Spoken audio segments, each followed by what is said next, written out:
Karimu, thank you so much for joining us today on the What is a Good Life podcast. Since discovering your work and just really loving the essence and the inquiry and the embodiment of it, I'm really intrigued to see where this conversation goes today. Thank you. It's a pleasure to be here. So, as you're aware, we jump straight in with the question of, is there a question you're exploring as you move through life? Is there a question in general? That's a very good question, to be honest. Um, If there's one question that at least myself is trying to figure out, it is who I am. Yeah. So this question, especially the past couple years, the past 2, 3 years, I am more and more diving into, who I am, where I'm from, um, what is the source, like why am I here, kind of.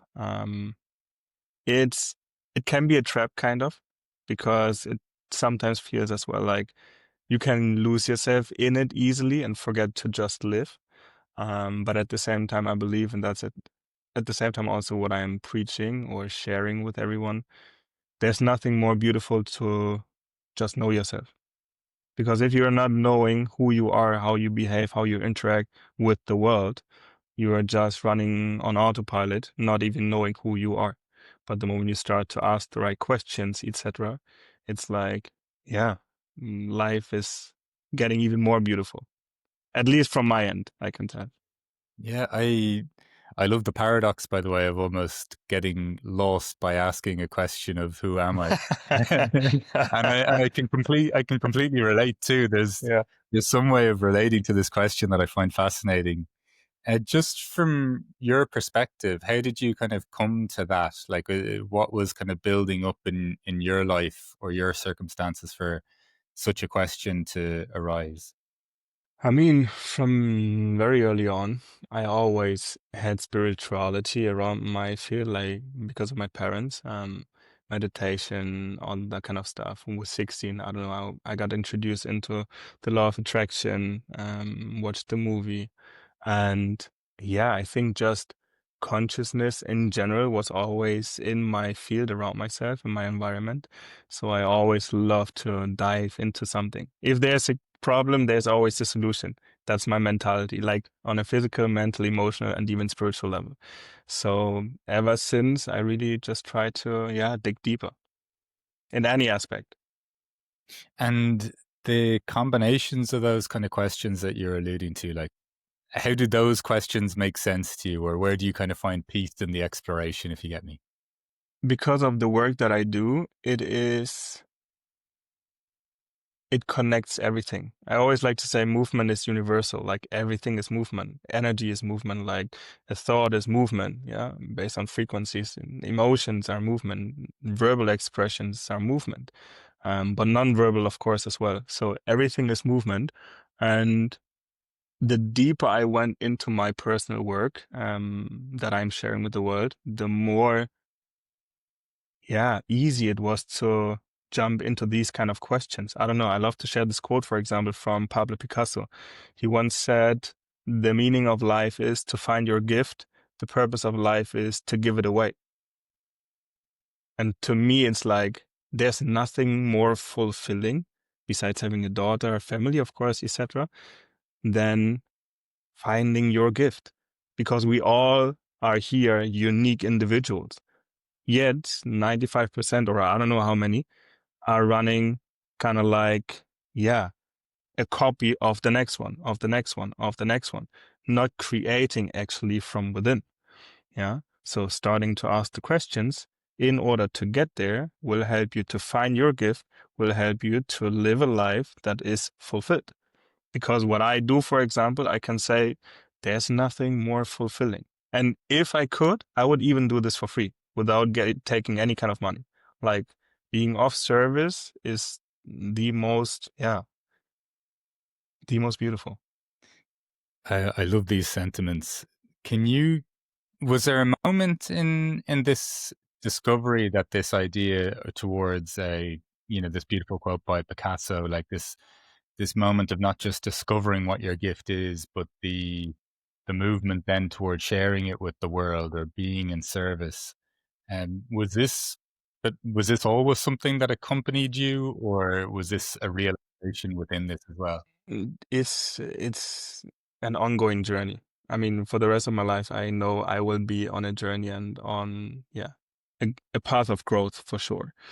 Um, how I started, maybe to give a tiny bit of an introduction, how I started was basically different. I was more coming out of the spectrum. I don't want to call it the ego, but when I started, it started kind of with the ego. Let me tell you why. So I was studying sports science, so anatomy, biomechanics, kinematic, kinetic, etc. at the university here in Cologne in Germany. Mm, and I had a friend, Adrian, and he was a professional soccer player here in Germany in the Bundesliga. So after his career, he started to become a personal trainer. And when I was witnessing his lifestyle, like I was so fascinated and inspired that I thought, that's pretty cool. I want that as well. Because he was earning a good amount of money, had a good amount of clients. He was helping others to get fit. He was fit himself. He looked good. He was traveling around the world, was living in Berlin first. Then he moved to London, then to Paris, then to New York, then to Singapore. So in my mind, it was like, that's cool. I want that. Yeah. So that's basically how I started. And then at some point, when I started to travel around Europe myself, after coming back from LA and learning from different kind of movement masters, I got introduced into movement, but only the physical aspect. So what I do today, blending basically the physical, mental, and emotional with one another. I didn't learn that back then, but I got introduced into the field of movement on the physical aspect. And when I got introduced into that, I knew I have arrived. I knew for the rest of my life, I will stick to movement because I feel like this is home. Yeah. So, yeah, sometimes we just have to go, decide for something, do the step, see what comes out. And at some point along the way, while over and over again asking some questions, you will at some point connect this one with your intuition, and your intuition will tell you, fuck, this is what I was looking for. Yeah. I love these moments where people get a sentiment of "I have arrived," or Mm. some people might say "I'm home," or Yeah. something to that effect. Yeah.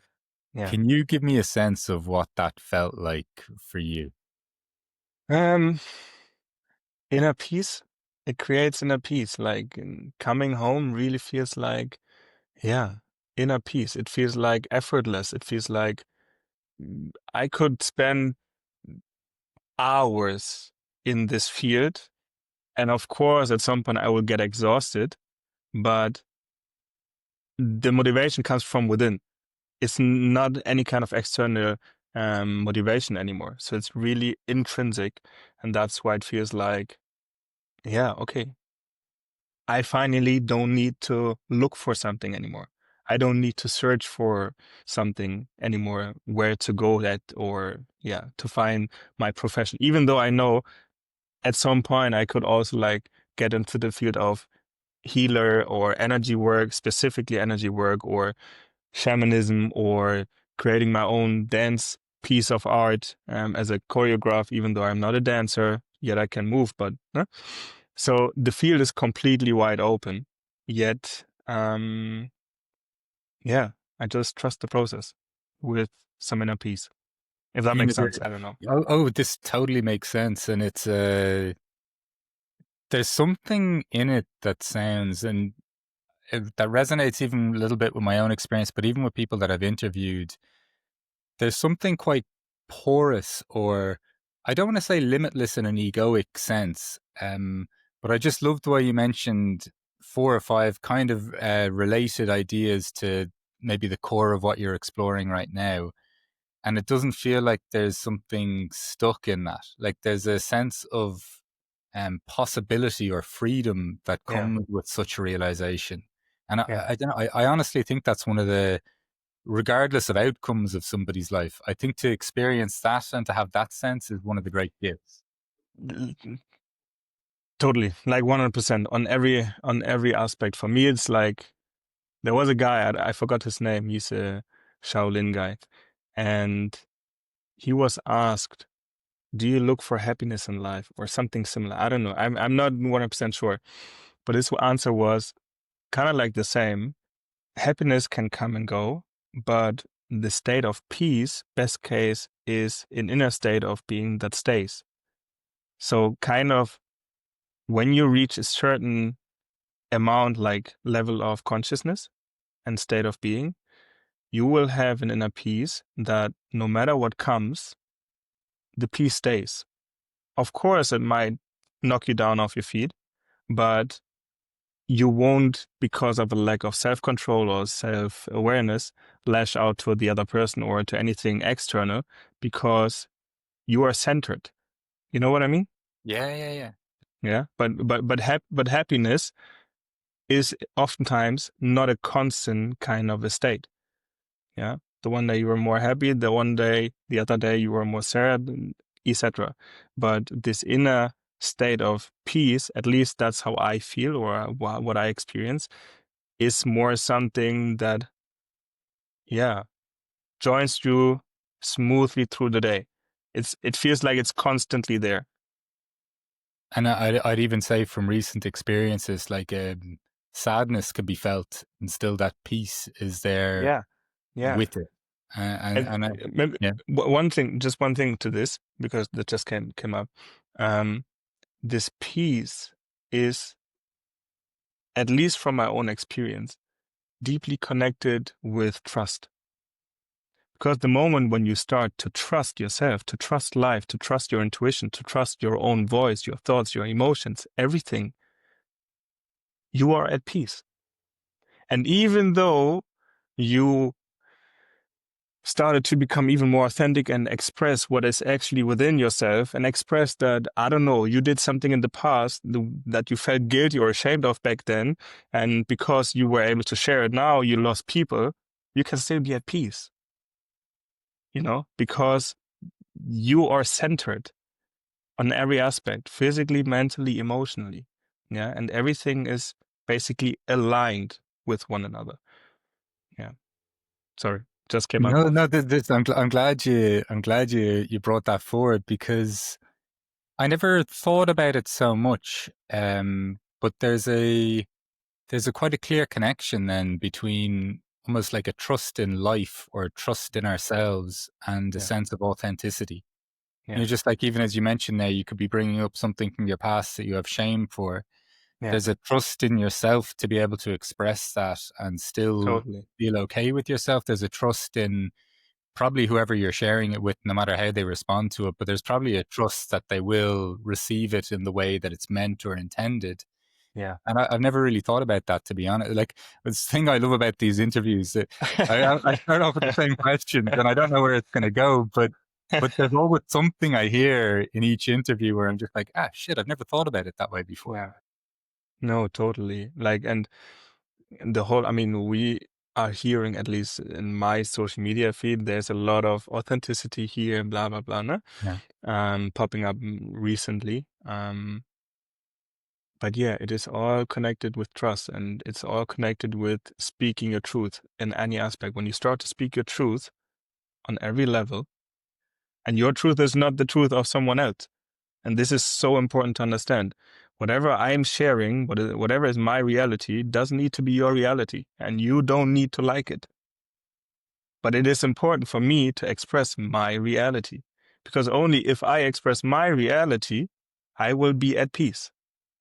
But if I start to please someone else, and this is something that we all know and everyone is doing over and over again, you are basically pleasing someone else instead of pleasing yourself first. And when you start to do this over and over again, you create one layer, the next layer, the next layer, the next layer.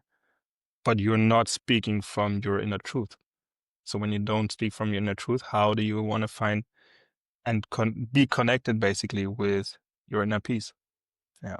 I I think there's such a lack of appreciation of the importance of the coherence between our inner and outer worlds. And it's not even in a sense of, I think one of the things we fool ourselves with is that we almost think we have to be perfectly sincere or pure before we could have inner and outer coherence. Yeah, But totally. but I think that there's so much, there's such a there's a joyful experience, or there's a peaceful experience for anyone right now if they can just share their own piece of reality. It starts even with um, sharing their own piece of reality with themselves, but honestly, like radical honest. Being radically honest is so, so difficult. And not only to others, even to yourself. Like realizing that you have been an asshole, for example, for such a long time, or so ignorant or arrogant, or that you used other people in order to fill up your lack of like whatever it is. Yeah. And it always takes guts. But at least to me, that's the way to go. If you really want to find peace and, yeah, life that lives more based on, yeah, effort less. You know, I had I ran an experiment about 10, no, maybe 9 and a bit years ago. I was in northern India. That's actually just, I mentioned to you, I have a German wife. That's where I met her before. Yeah. And she was wondering one day what I was doing with a notepad. And I was just marking down these tally marks on a notepad. And she said, "What are you doing?" And I said, every time I tell a lie or an embellishment or I try to deceive anyone, um, I make a mark of it, because it's stunning. You know, this level of honesty that you're talking about. And then I love that. she I asked me, love that. what did you just put down a tally mark? And I said, I just tried to make you jealous. But I think it's like, it is really staggering Yeah. how normalized some form of deception or dishonesty is, and how I think our relationship with dishonesty is almost, and I don't mean that in a judgmental way. I know it's a difficult word for us to accept Yeah, about ourselves, but I think we have no idea just how normalized it is, and we almost have this association with honesty or dishonesty on what people can prove, and what totally. other I people mean, know is irrelevant almost in our relationship with ourselves, if you get me. completely. No, completely. I mean, especially in our nowadays society, like it's almost impossible to speak your truth because of all the boxes, all the concepts, all the structures that you are put in. So if you are the one person who is going out of the concept, then all the others are basically in and living a kind of good life, comfortable life. The pinger is going towards your direction. Yeah, you will be pinpointed into something. I don't know. Yeah, you will be judged, etc. We don't want to be judged, of course not, because then we don't feel accepted and loved and enough. So we're gonna please the other one and join the other groups. Yeah, but therefore we are missing and losing actually a part of ourselves, and we all don't like to hurt other people because, yeah, if you have a lack of self-love, you want to gain love rather than hate. Yeah. Therefore, we sometimes hide things or say something in the lighter version or, yeah. What was that journey of honesty like with yourself? Or like, were there things that you, even on reflection, that you found quite helpful? That's what I meant with it is not only about the other person. Like, it is really not, of course, in order to have a good human connection with someone else, you better start to be more honest because otherwise the other person thinks that she's connected with you, Karimu Samuels, but actually this person's just connected with plenty of masks of Karimu Samuels, but not with the real you. But you want to have this deep, real you connection, right? So yeah, I can highly recommend that. But for me, it really starts even before that. I always like to say we need to start to listen. And what that means is basically, um, for example, I have asthma. I always had asthma, like since very young age. And back then, of course, I didn't know. I thought like, okay, when I sprint or when I run or whatever, I get exhausted, then I get asthma, I can't breathe, blah, blah, blah. So I take the spray. Over the years, I continued to witness it but not reflected. So I didn't analyze it. Okay, where does it come from? Is there a source? Like, I mean, there must be a reason. Yet all the doctors, they are not telling you, yeah, think about what you don't want to express. Think about, and so on, right? They're not sharing these kind of things. So they are only giving you the sprays to, yeah, compromise basically the symptoms. So over the years, I started to explore it myself. And since 8, 9 years now, every single time when I get asthma, and I get asthma probably once a year, once every 2 years, I can literally say spot on why I got asthma in this very moment, or probably 1, 2 minutes later. And then because I know what I have to do in terms of reflecting my situation, my belief system, my environments, my movements, how I go through life at this current moment, I'm analyzing it, thinking about, okay, what do I have to do in order to make a change? And I can say almost on the day, in 2 weeks, Friday or Sunday, I'm going to be relieved by my asthma. Always happened since 6 to 8 years.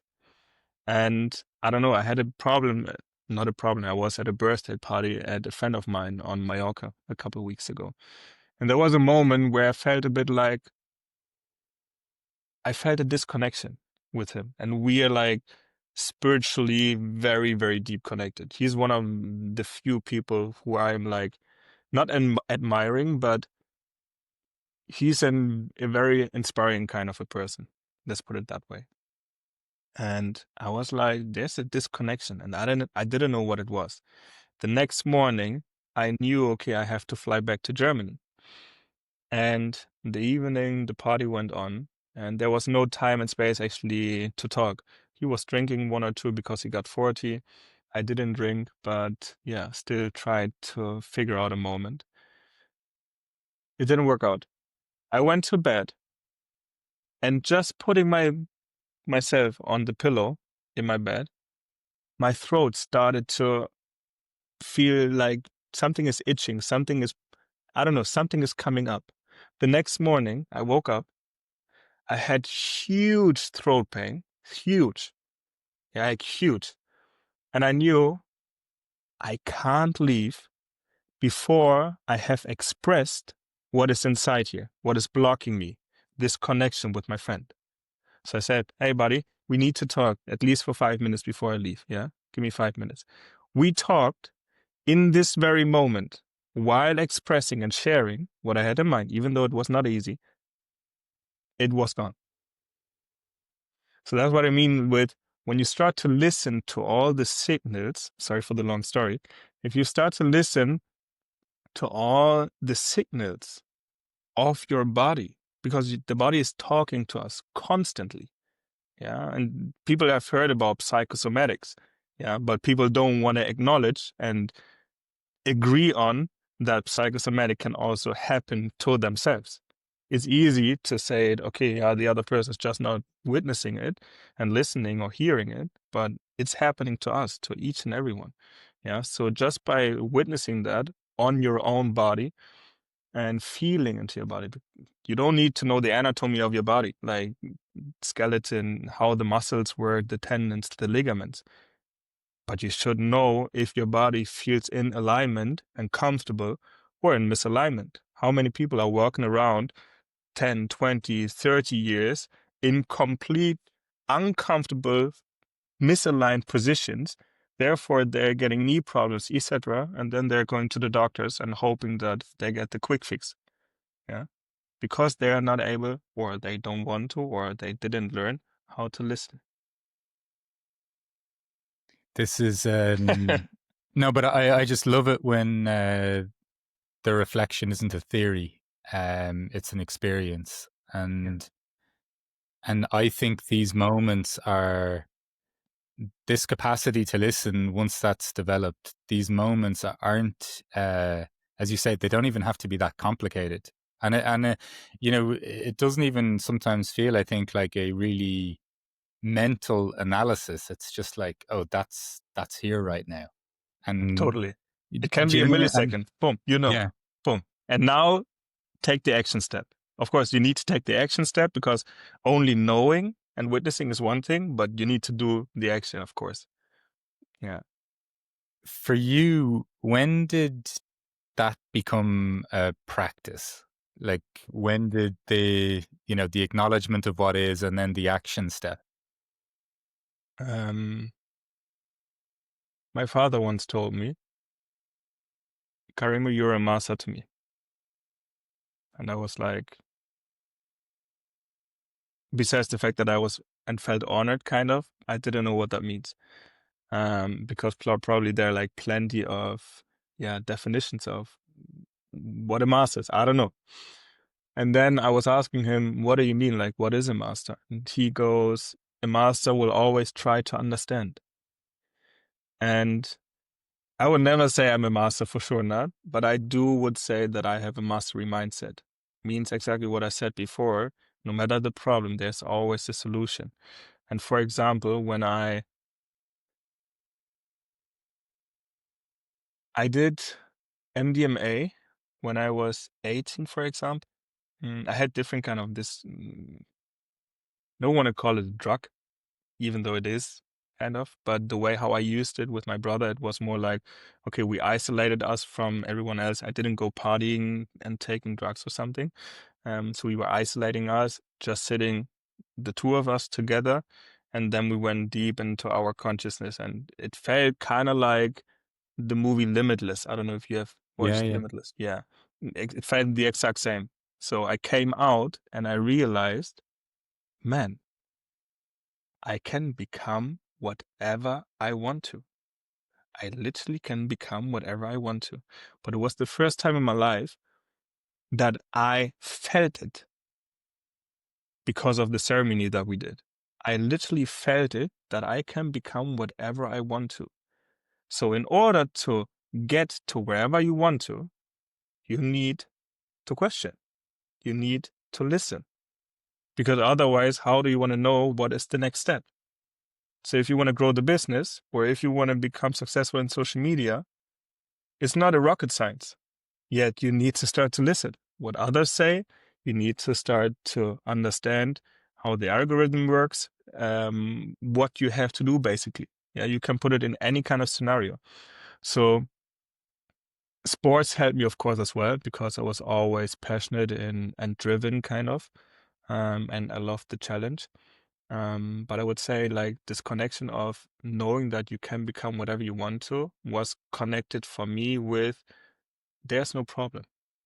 Like truly, deeply, there is no problem. And if there's no problem, or if there is a problem, there's a solution. If you don't know the solution yet, dig deeper. If you still don't know the solution, probably you're looking at the wrong place. Yeah. Look somewhere else. Yeah. Was this something that you felt naturally in life, or is this something that's been shaped? That's a good question. Mm, that's that's a good question. Never thought about that. I would say it has been shaped. Yeah. Yeah, no, for sure. Yeah, definitely it has been shaped. It has been shaped. It is when I was young, for example, I was the most introverted person.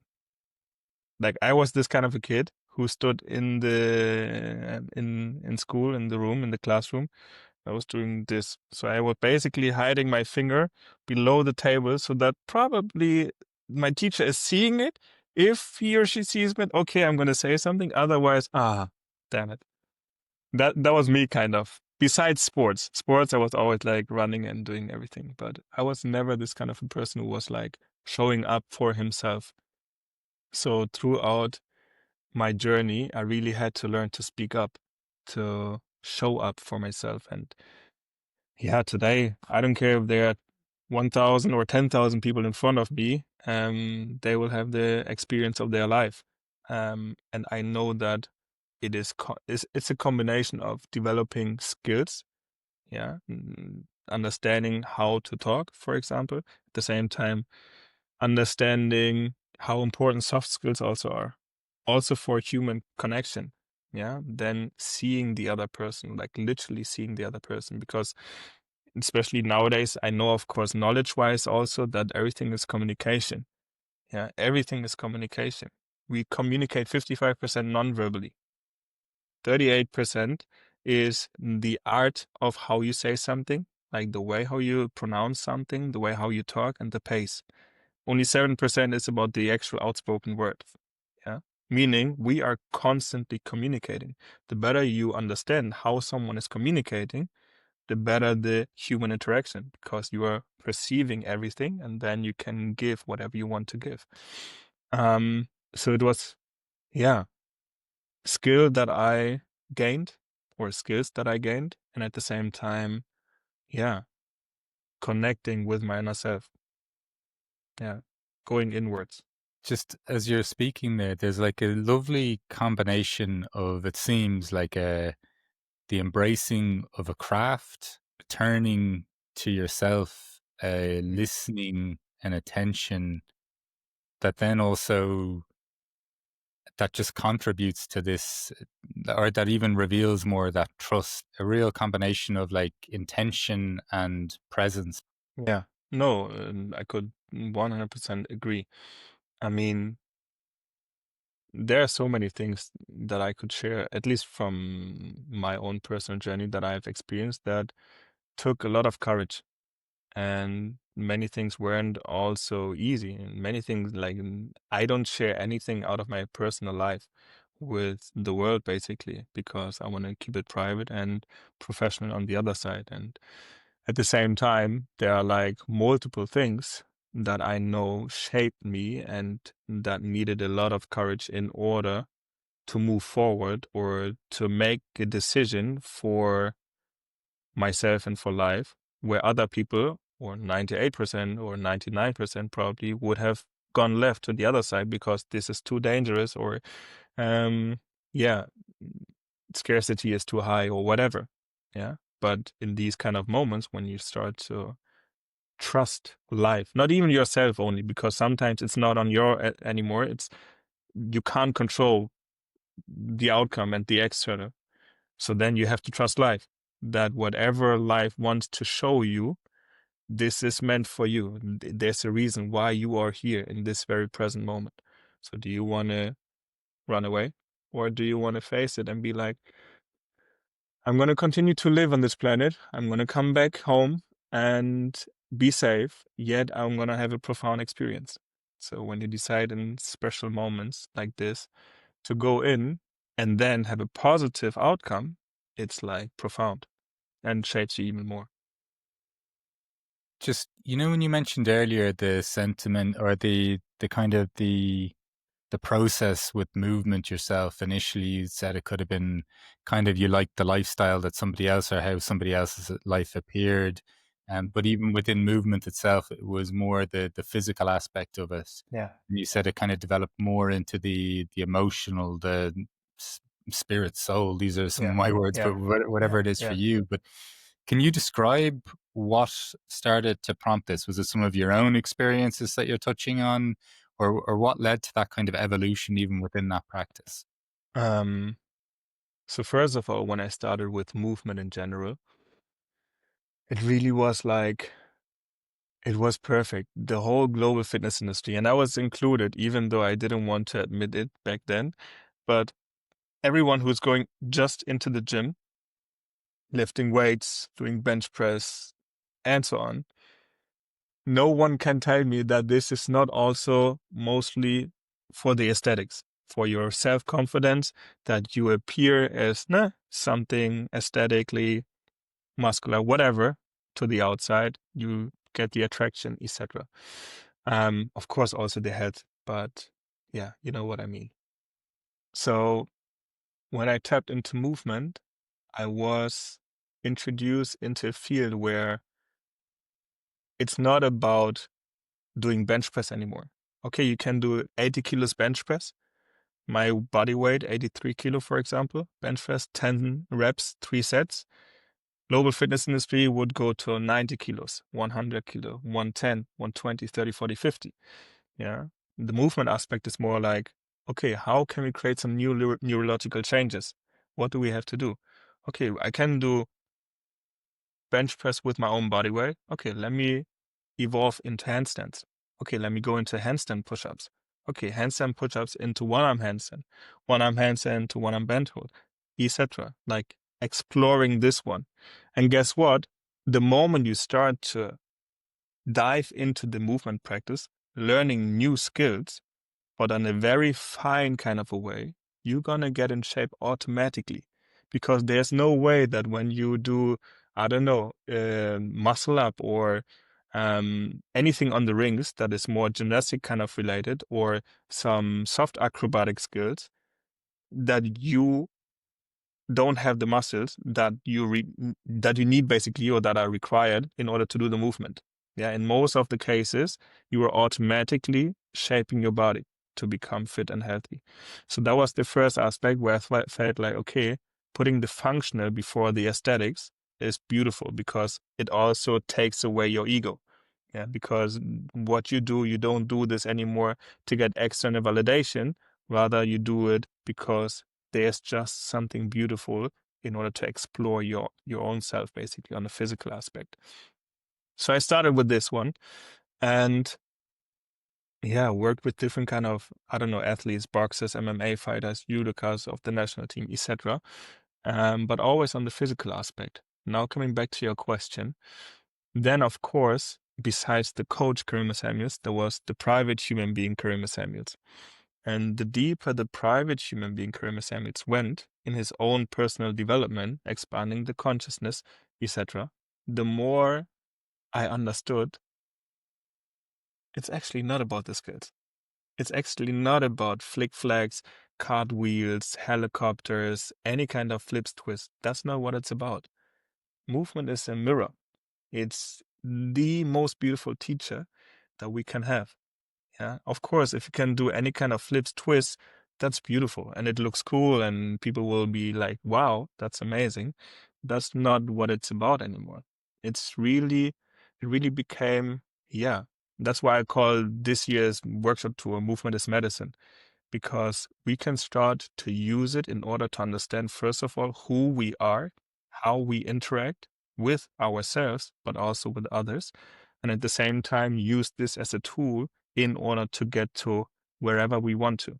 Because every single time when I step into the cage, this cage means basically into my practice, and it doesn't matter if it's the single practice with myself only, learning new skills or whatever, or diving into any kind of topic, or in a partnering exercise, so human interaction based kind of, I'm always confronting myself with comfort zone, the fear zone, obstacles, emotions, and judgments. Every single time. Every single time. So now imagine you are deciding consciously that every single practice that you do, you are faced with these 5 components. Consciously. It's not I'm pushing you into that anymore. And you have to react, because when you react out of an impulse, you are not aware. Or when you jump into something where the outcome is basically not there yet, you don't know what's going to happen. Yeah. You might hurt yourself. Yeah. You might create a big damage, but you might come out with a big, big smile, realizing, fuck, that was amazing. I want more. Yeah. So deciding consciously to step into the cage and confront yourself with yourself, that's the power of movement. That's the power of the practice, basically. And just because I went into my own internal processes like personal development, I realized, okay, it's not only about moving or learning how to move, becoming fluid and organic. This is beautiful on a physical aspect, and we need that as well for longevity and sustainability. But in the end, it is way, way, way, way more than many people can expect. Yeah. Just can you give me a sense of, even just for whether it's people that you guide or yourself, some of the insights that you've seen that kind of come from this? I know you're talking about engaging with these 5 different components, but even just some of the things that it's helped you realize about yourself when gay, or when kind of engaging movement in this sense as a tool of almost self-discovery. I broke my wrist 2 years ago. I was able to do plenty of flips, twists, and soft acrobatic kind of things. So I broke my wrist. I didn't do a handstand for 14 months. And Yeah, everything on my wrist, basically. I wasn't able to create a 90-degree. I'm still not fully able to create a 90-degree angle. So for someone who make this a living, sharing others or helping others to move freely, yet being kind of yeah, disabled in a way, with a wrist that is not properly functioning, I needed to relearn how to move. Because, for example, all my demonstrations were basically on my right wrist. Now there was no ability or flexibility anymore to perform all of that. Yeah. So I was grinding and exploring basically, okay, and what kind of angle do I have to position my wrist in order to feel comfortable? Okay, how much can or do I need to use momentum when I jump high, for example? How high can I jump so I don't lift too far from the ground, yet I still have the touching point, but not too much compression so that it creates some pain? So it was basically a constant exploration of what kind of new options do I have in order to make this still work. And what I realized is I can't compensate anymore. I can't compensate anymore, meaning I really needed to understand how to move my body even more precisely in order to support my wrist. So the movements became even more kind of beautiful because I started to move my whole entire body differently. Yeah, that was, for example, one thing when I talk about obstacles. Like I like Yeah. to give this example because this is a huge obstacle. Many people say like I have pain here or there, therefore I don't move at all, right? But on the other side, I can tell you still had the rest of the body. Okay, use the whole entire rest of the body, but not your right foot, and see what's gonna come out then, right? I had an intensive participant, Trille, for example. She broke her Achilles tendon. So she created a rupture during the intensive. That was quite unfortunate. But she took it so strongly. Like I was so impressed because it was happening on day 2. And then she came back on day 3 with a cast. And she did the whole entire intensive with a cast on one leg. Everything basically. And she restructured her whole entire system, her neurological system as well, understanding there is no problem. And if there's a problem, you will find an answer for this problem. It might not be the exact same as you have witnessed before, because something has changed within your body, but there is an answer to how to move around and maneuver around this problem. Just out of interest, for anyone who knows your work, just the subtlety of movement in the body, I Yeah, can't but imagine the connection that has to some sort of emotional awareness or yeah, release. yeah. What are you noticing in that feel, in that element of your work as well? Especially on this current or the previous workshop tour, for example, the second day is all about human connection and human interaction. So it's really about, okay, the first day we did all the hard work and confronting, yeah, all the frustrations and all the suffering basically. And on day 2 is basically softening. First of all, let me explain two things, like two kinds of softness, because those who know my work know that it's mostly about softness. Yeah. There's a difference between having a conscious softening movement practice, where I learn, for example, technically kind of how to do a spinal wave. Yeah. Probably afterwards you will be able to fluently move your spine, but out of your conscious mind. Yeah. So you are deciding and telling yourself, I want to move gracefully. Yeah. So you're doing that. On the other side, we have softening from within. Softening from within means basically letting go of controlling, letting go of holding on to something. Yeah. The moment you start to let go of holding on to something, masks, layers, pretending, etc., you can just be. When you're able to just be, you can drop into feeling. any sensation that is around your body. Yeah. And I myself experienced in the past that I felt kind of numb. Yeah. I wasn't able to feel because I was only functioning basically. For years, I was just functioning in a world that I created, grinding, working hard, hard, hard, losing completely the touch of sensation.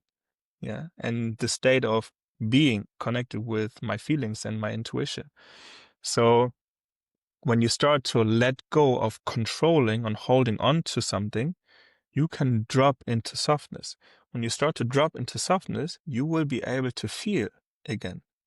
And this is happening on day 2. So how we get there, for example, is how do you let go? Even though it is the hardest. Because if there's one thing that we all have in common is we all have learned to control. Yeah, I shared this once on social media. Like, you want to learn a new language, you need to control. You want to learn a new movement, you need to control. You want to build a business, you need to control. Like everything that we do, you want to come from A to B, you need to control, kind of. That's what we have been taught. But no one has taught us actually how to let go. So, and for me, I found this gateway of creating some love, first of all, again. Yeah. Start to love yourself. What does it mean to love yourself? Yeah. And then start to love someone else, but not in a sexual, erotic, sensual kind of a way, but from human to human. Man, we can have unconditional love with anyone and for anyone. Yeah. So when we started to build this, we can continue with building some trust. Because only when we start to love ourselves and the universe and other people, we start to trust the universe. We start to trust another person to feel held in a safe space. We start to trust ourselves. What is happening when we start to trust someone else or ourselves? We can let go. Yeah. So it's a process basically until we get to the field of letting go. But yeah, what comes out is like everything that has been stuck. And it can come through the voice. It can be expressed through the body. Yeah, because all the traumas also are sitting in the body cells, basically. So if we're not moving the body, how do you want to actually release it?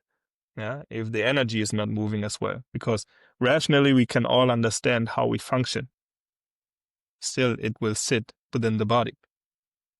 Oh man, this is I'm always amazed at how little the word love is used in a potential option for us as humanity. People have they can talk about very complex things like a polycrisis, and they can give Yeah. theories.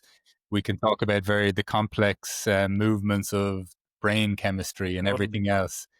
And love seems to be just this forgotten word, yet literally, and I don't mean it in the infatuation sense, because I've literally talked to people for the first time, and even over Zoom, I felt love with like a 50 or middle-aged man who I've never talked to before. Do you know what I mean? And I'm like there's an experience of love in Yeah. this moment, and I don't know. It's kind of it blows my mind how underused it is, and then even in the moments where it is used, it's used just where it's not Yeah. really meant with integrity.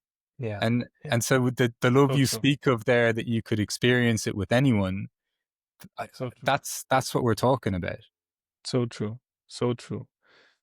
Yeah, no, I don't know what else to say to this. Like, it's for me, it's the most powerful tool, actually. The most.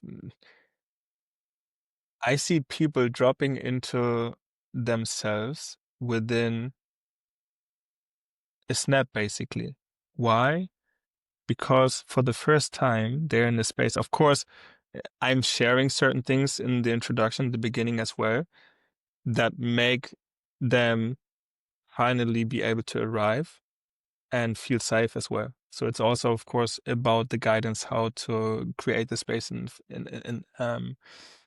beforehand. But with everyone around, it's in the end never about me only. I'm just sharing what I have to share and starting to create the container. But I'm always saying, like, each and everyone has the responsibility for each and everyone in this room. I am not here to create a safe space.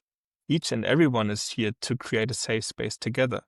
Because with whomever you are working to next, you better make sure that you know that you are responsible for making this other person feel safe. And oftentimes, we are not aware about the fact that one single word that we are sharing can change a person's life into the better or into the worse. Yeah. One gesture that we are not aware of can make someone feel comfortable or uncomfortable. Yeah. And because we are running so much on autopilot, because 95 to 98% of our decisions that we are doing are based on the subconsciousness, we are not even aware of it. So starting to create some awareness of who you are, how you behave, how you interact, what you do actually, what kind of energy do I bring into the space, will lead to the fact that, yeah, it is easy and quick for someone to actually drop into softness. Yeah. This on a almost on a side note, one thing I sense, and I talked about this with another lady a long time ago on this podcast, when she was referring to some of my work, but it's the people can feel the strength or the presence of the container, and I think we get so caught up in someone having all the credentials but not the presence. Yeah. And I think this is one of the most underappreciated Yeah. aspects of, like, when Mm. someone comes into a space with you, I'm sure even Yeah. before you've even opened your mouth, they're feeling something. Yeah. I love that you say this. I love that you're sharing this because I know that for sure. I Hmm. know that for sure. I know the power. Um, but it's something that not everyone is able to see, even though everyone is able to feel it. But it's hard to put into words sometimes for the one or the other. So yeah, hearing you, it's beautiful. Because of course, it's like it starts with this basically. You know, between even this opening question of, who am I, or where am I from, um, even the reason for why I'm here, the exploration around moving from just even your own attraction towards movement and the evolution of that process, but really, you know, so many kind of interweaving or intertwining between your own personal development and then the work that you're doing to arrive in such places and saying I have arrived, and to say that there's an inner peace within that. Mm. Really intrigued, Karimu, to ask you the question of what is a good life for you. What is a good life for you? Mm. So, what is a good life for me? Two things. On the one side, and that's what I'm currently exploring, to be honest. Mm. On the one side, we have something that I do that is fulfilling. That's for sure. Like, yeah, I need something that fulfills me from the inside out, where I can exactly share that I wouldn't need even any kind of money and I would love to do it for free, kind of. So this is definitely check. Three things. Second, um, I would I would say bringing even more creativity into my life, because I know that creativity is the voice of the soul. And I do this already in my work. Like I already have a lot of creative aspects in the field that of movement and what I share, but I want to bring even more into it. There was this quote, like, I'm not sure how exactly it went, but it goes in the direction of we all have started to dance before we started to move, like to walk. No? We started to paint before we started to write, and we started to sing before we started to even talk. So yeah, any kind of art is basically a form of expression of your soul, of your purity, basically. So I love that, and I really would like to dedicate myself even more into that. And I know that this will bring me definitely even more joy. Yeah, I can be singing, can be focusing even more on the guitar, creating some music myself. That's for sure. And the third pillar is I deserve to live a happy life. Yeah, I deserve to live a happy life. And for a long, long, long, long time, I didn't allow myself to deserve that because I was always in my mind telling myself, I am here for a reason to gift the world with what I have to gift. And I know that in a way that's true. Yet, that doesn't mean that I'm not allowed and that I don't deserve to also live a good life in terms of, being happy in my surrounding, like having some me time, having some free time, spending time with friends, going out, like whatever it is, whatever my heart, my soul basically needs to be nourished. So yeah, that would be my third pillar.